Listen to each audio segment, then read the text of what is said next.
So if there was a kind of magic pill to business, what would you say that it is? Your business is not about you. Fair enough. I didn't give you the disclaimer. I'm a little direct. That is so true. Your business is not about you. We get stuck because we talk about ourselves in our marketing. Your marketing uses you. It shouldn't be about you. We solve the problems our business is having. Great, you're having problems, but what problems are you solving for your client? Hey there, peeps. This is Michelle Nedelak. Thank you for listening to the show. I would love if you could give us your opinion on how you felt about the show, your experience that you have in regards to what we've been talking about. I am having an absolute blast, but your input is like dynamite on that explosion. So give us your input. We'd love to hear from you. Any questions, comments, concerns? Give us everything you got. We love it. Thanks. I hope you're having an awesome day. Welcome to the Business Ownership Podcast, brought to you by Awareness Strategies, helping you navigate the waters between entrepreneurship and ownership.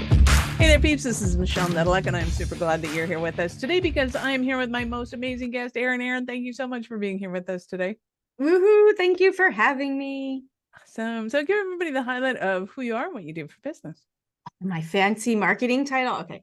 Yeah. So Erin Marcus, founder and CEO of Conquer Your Business, where we create business and go-to-market strategies that build multiple 6- and 7-figure businesses. Yeah, love it. We will totally get into that in a second. But before we do, how did you get into business as your thing? Kicking and screaming. Fair enough. Right? Seriously, how does any of this happen? No, I mean, it's sort of true. I have a juvenile delinquent childhood. And then when I got my head out of my butt in education, I have a C-suite somehow corporate background. And along the way, I got bored and I wanted something of my own. And those two things happened at the same time. So I left. Don't tell your mother you're leaving multiple 6 figures at a 35-hour-a-week job, by the way. Right? Highly frowned upon. But I left and had a franchise was my first leap. Cool. I got my office to the top 10 out of 218 months. Nice. Because when I was in corporate, I got an MBA in marketing and executive leadership. Again, C-suite in a company that went from 4 million to 56 million. So I knew business and I know marketing and I know people. And so my franchise did very well. The topic of what we did was working with families with aging parents, which was great, which is fine. But I liked my business. I liked the puzzle of business.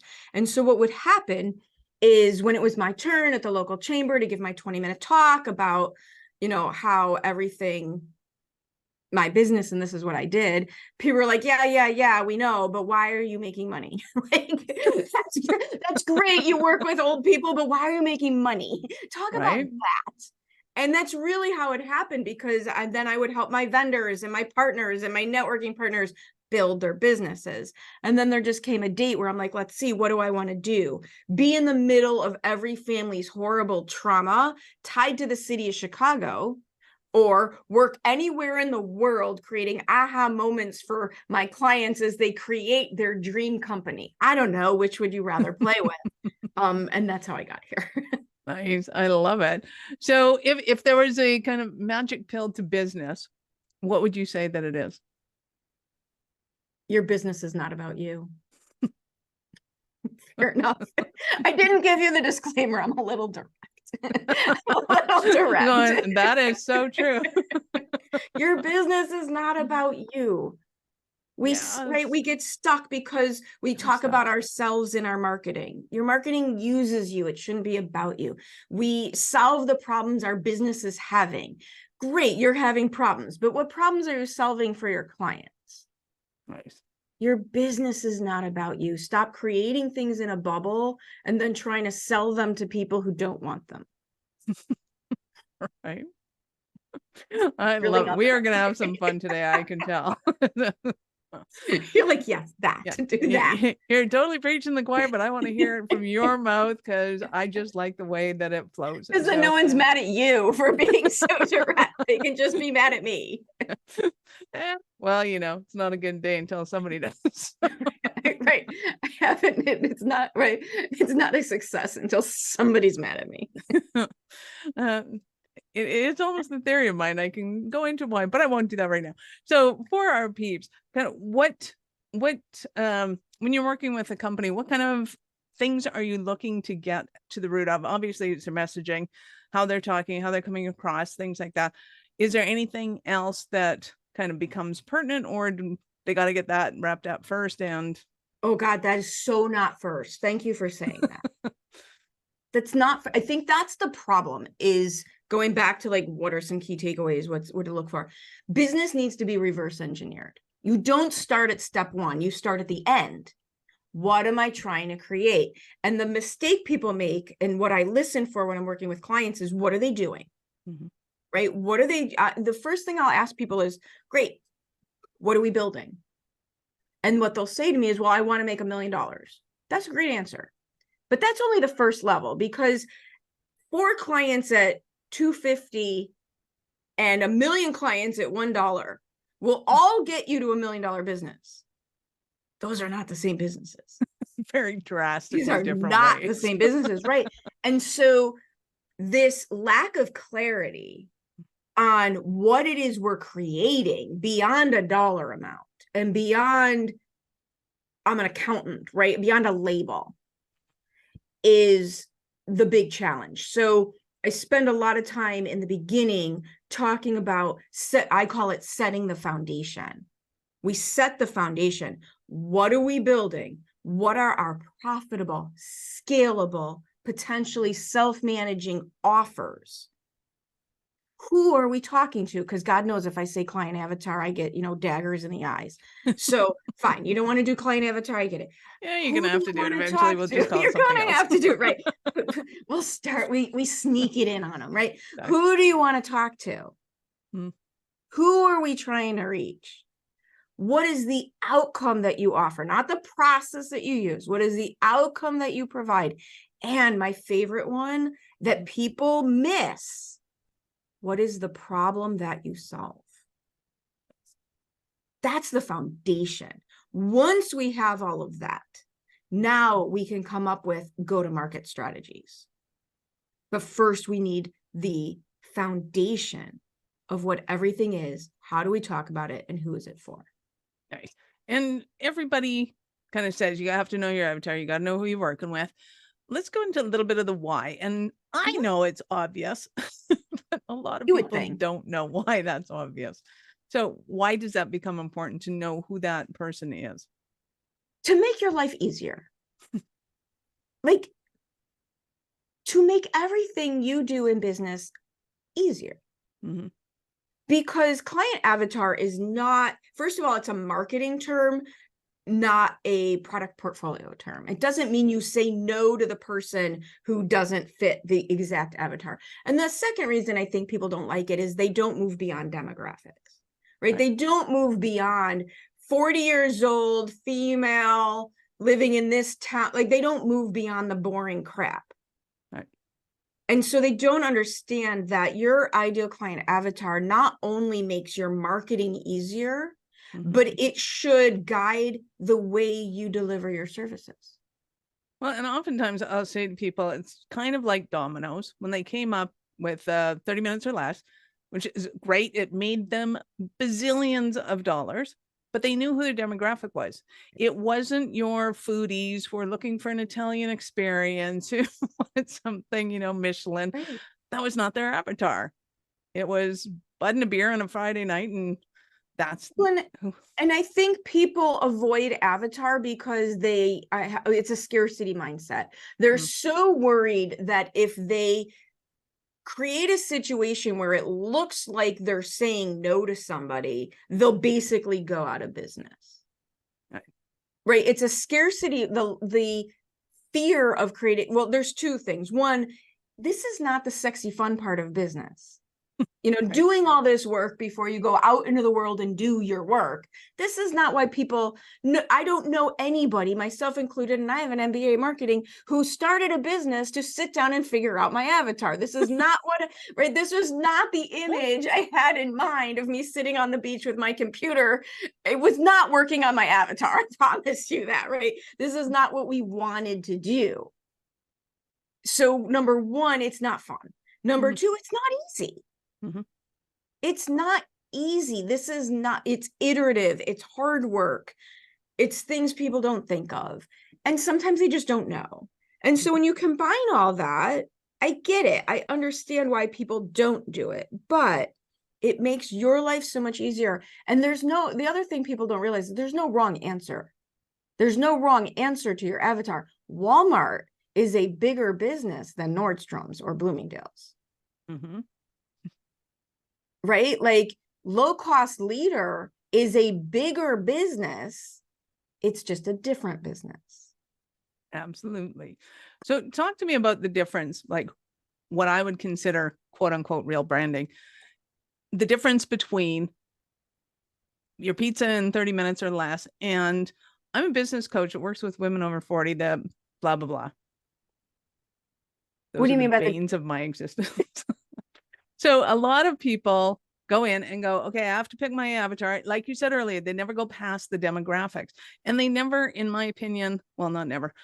They're so afraid to go deep on it that they stop at the demographics and go, okay, this is my tagline, this is my marketing message. And it's like, that's not your marketing message. It's neat, but you don't have to slap somebody in the face with what their demographics are. Right. Walmart doesn't say I work with broke people for the there's a whole Facebook group for that. That's not their tagline. It's just there's a Facebook group for that. People at Walmart is like, your brand is an emotion. Your brand is how people feel. Your brand is how you make people feel. So maybe it's the dollar store where I feel like I'm getting a good deal and I'm getting massive amounts of crap for no money. Right? Yep. Maybe it's Abercrombie and Fitch. Is that even still around, or am I aging myself? Where I feel we can get worse. I feel all cool and sexy and gorgeous because everyone involved in there, they got in trouble for this, by the way, only hiring really pretty people, right? But that's their emotion, right? That was the emotion they were trying to reach. Maybe it's Nordstrom's, and I don't know if that's a universal store, if that's a Chicago thing, where their whole thing was customer service, like ridiculous levels of customer service. Right. Four Seasons is the same way, category of one. And so your brand is ultimately the way you make people feel. And I'll take that one step further. Your brand is how people feel. Your personal brand, because so many in our world, so many people are building personal brands in front of hopefully scalable businesses. And that's the intersection that I love working at, is how do we put a personal brand in front of a scalable business? So if your brand for your company is how it makes people feel, your personal brand is what they say about you after you leave. Nice. I love that. So how does somebody find out what people are saying about them after they leave? Because we all know that that's a pretty hidden conversation. Well, you could be like me, where let's just, hey, it is what it is. Exactly. We just get you to hang out in the room afterwards and go, so what did you think about Erin? People will tell you. I think the simplest thing in marketing is the thing that nobody does. Go ask. Like, I can't tell you how many clients that I've had these long conversations. Well, I can't decide, should I do this or should I do this? And then I don't know if I need to do this. And then I was going to do this program and then I was going to do this. I'm like, you want to know how to figure that out? Go ask people. They will tell you. People will tell you. Now, if you live in the Midwest, we're like really nice to each other here. You might have to phrase your questions to get to the bottom of it. But right? But people will tell you.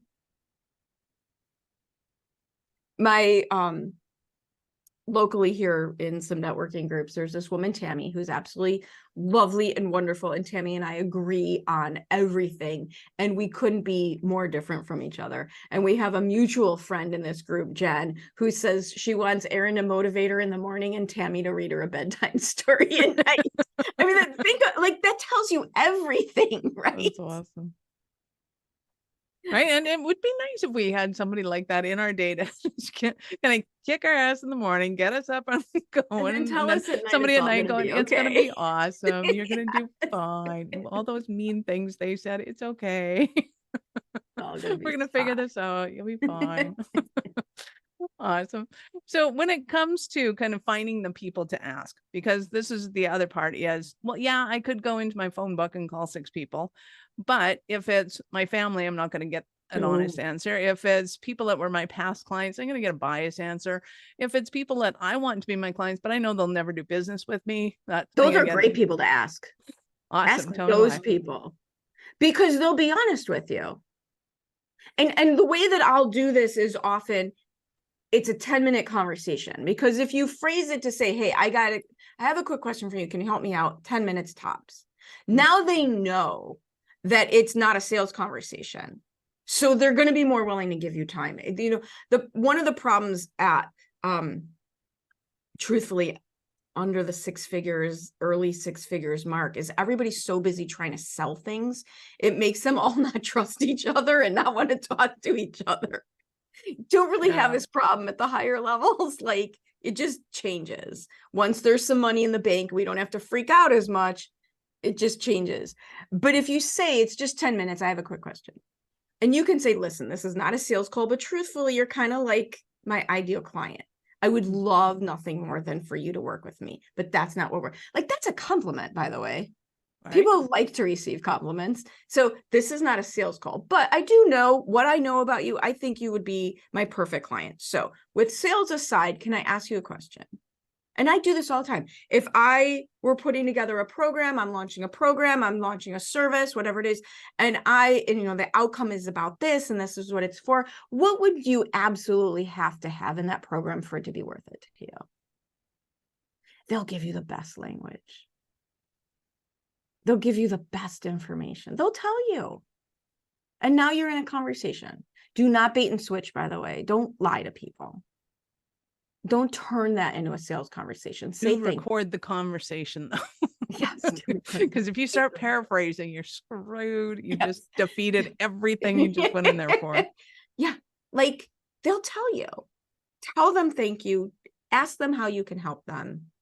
Go like their posts on social media, by the way. Like that's how we show each other we like each other these days, is we like each other's posts. Like go like their posts. I liked your meeting so much. I went and stalked you.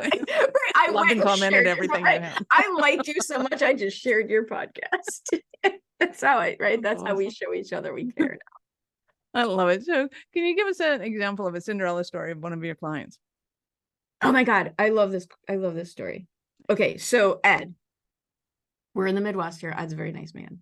Ed does employee engagement in blue collar manufacturing. And he's awesome at it. It's his story. He was on the floor in a factory, got into leadership. Like he walks his talk. He knows what he's doing. But he comes out of factories, right? Not business owner. And so when I met Ed, he had a series of 25 workshops, 26 workshops that he, yes, the face, exactly. So he had a series. I just lost it for those of you who can't see my face. He had like these 26 different workshops that he offered. And because he was such a great human, he was selling, he was making money, but he was doing what I call vendor marketing. He would show up leaning back saying, hey, I'm here to help you. You know, I have 26 different workshops. Label, I do employee engagement and leadership training. How boring is that? Like the only thing you could say worse is, hi, I'm a podcast host, or don't you want to talk to me? I host my podcast. Don't you want to talk to me? Watch people run. But so that was his situation. And he was making some money because he was good at what he does and he's a nice guy, but he wasn't growing his business. So we spent the day together and we looked at all of what he was doing. Remember, that's how I said what are we trying to build?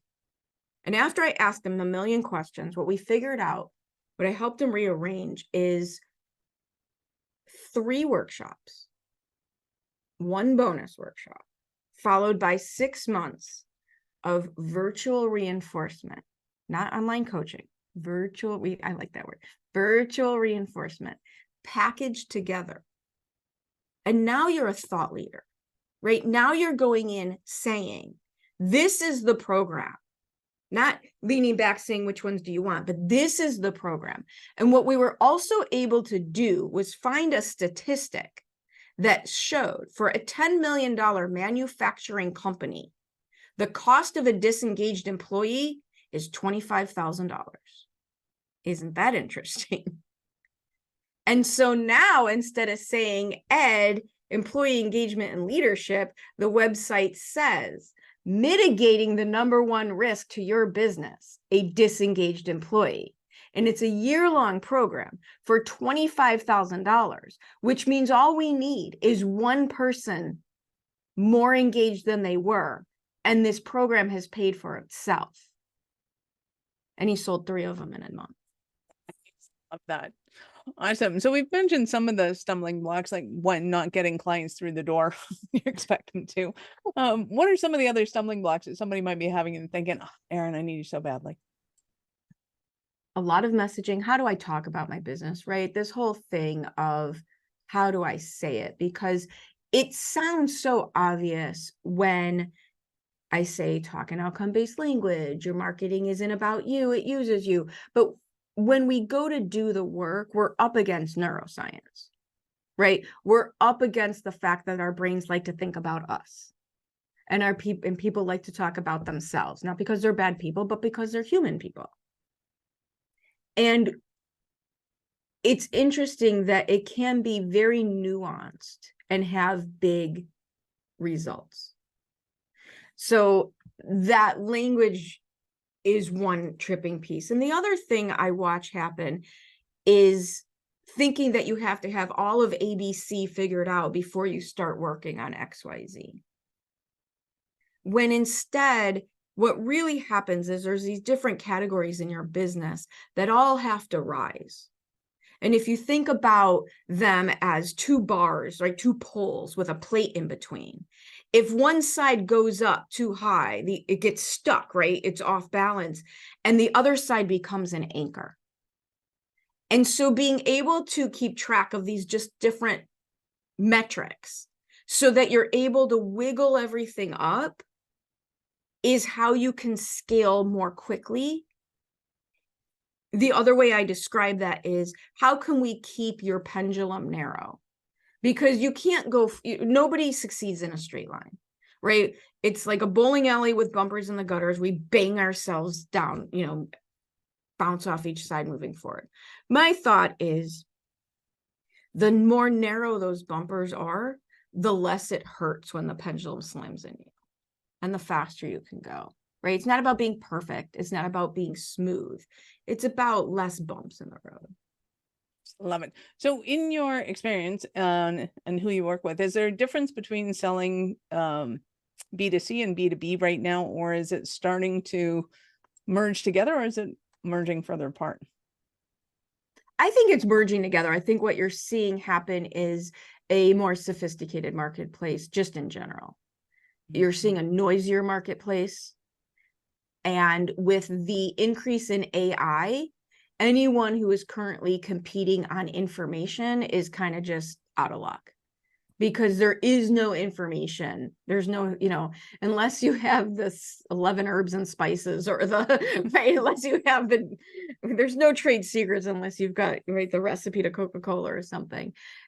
We can all have that information, and that's consumer and business, right? That's B2B and B2C. There's, look at real estate, look at financial services. The consumers have all the information as well.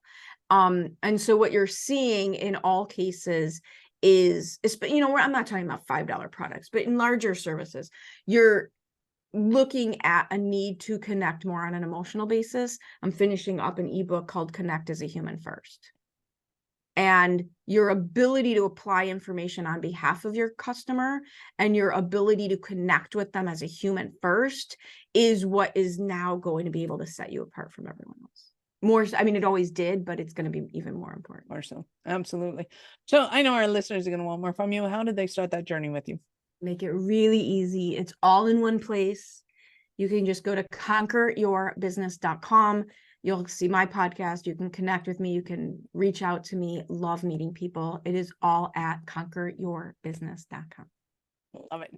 So peeps, of course, Erin's links are all in the show notes. Go ahead and scroll down, click on the links, and do it in another browser because we're not done yet. So you mentioned a little bit of your journey into the entrepreneurial world, but at what point did you know that you were that special kind of crazy enough to think that you could become an entrepreneur? I don't know that I knew that growing up. I know I didn't. I had blue collar in Chicago. Like I didn't know what this was. I didn't know that it existed. I figured out what I wanted to do and leave corporate. This is so true and terrible. While at my cousin's wedding in Maryland, traveling with my mother and her husband while I'm recovering strep throat. So I'm on drugs and I drank too much. And so I excused myself from a party and went back to my hotel room where I was having a conversation with my aunt whose husband was sick, so she couldn't be there either. And she's the one who said to me, hey, I found this business. You should come to Las Vegas and do it with me. And because I was literally laying in bed in a drug-induced, too much alcohol stupor, I Googled it. Sounds like a great idea. Swear to God. Do not do things the way I do things, right? So I thought it was interesting. And so I sent away for the information packet. And a week or two later, went to Cincinnati and did the whole meet and greet and was really intrigued. Like, I didn't know this was possible. I literally didn't know this was an option. And I mean, I was senior vice president of business development for a $56 million company. I didn't know this was a thing. I could just go do this. And the aunt was crazy, so I never told her I did it. I never told her I did it. So she, so I 2 weeks later, I was trying to give my partner $100 to give notice on my behalf because I didn't want to tell my boss I was leaving. Wow. So don't do it that way. Well, it kind of sounds like a Harley Quinn. Sorry, these decisions were drunk. I think I'll go and blow up this nuclear power plant. So I'm glad it worked out better for you than Saturn, that was just on. Little bit. One of my friends once said to me, you really like it out there on the thin branches, don't you? It exercises my wings. I'm good with it. Yeah. That was awesome. You have been absolutely awesome, Erin. Any last words for our peeps? I just really my big message is that anything is possible if you choose to take the responsibility to create it. I've never felt the rules applied to me, but I always knew that whatever I was going to do, I was going to have to do it. And I think if you embrace this be in charge, personal responsibility, it will give you freedom you never even imagined. I love it. Thank you so much for your time. I appreciate it. And I know how valuable it is. Awesome. Thank you. Awesome. Peeps, thank you for being here with us today. Be sure to subscribe to the show, share it with your friends. We love helping entrepreneurs grow. Are you running a business over 7 figures but still struggling with technology headaches? Pay attention. You do not want to miss this offer. This podcast episode is brought to you by Awareness Strategies, who is offering a custom-built digital adoption roadmap for anyone running a business over 7 figures who's wanting to grow their business in the next 5 years. And it's not just a roadmap. They offer full implementation as well, if that scares the out of you. Check out awarenessstrategies.com/roadmap for more details today. The link's in the show's notes. Don't regret not doing this. Do it now. That's awarenessstrategies.com/roadmap.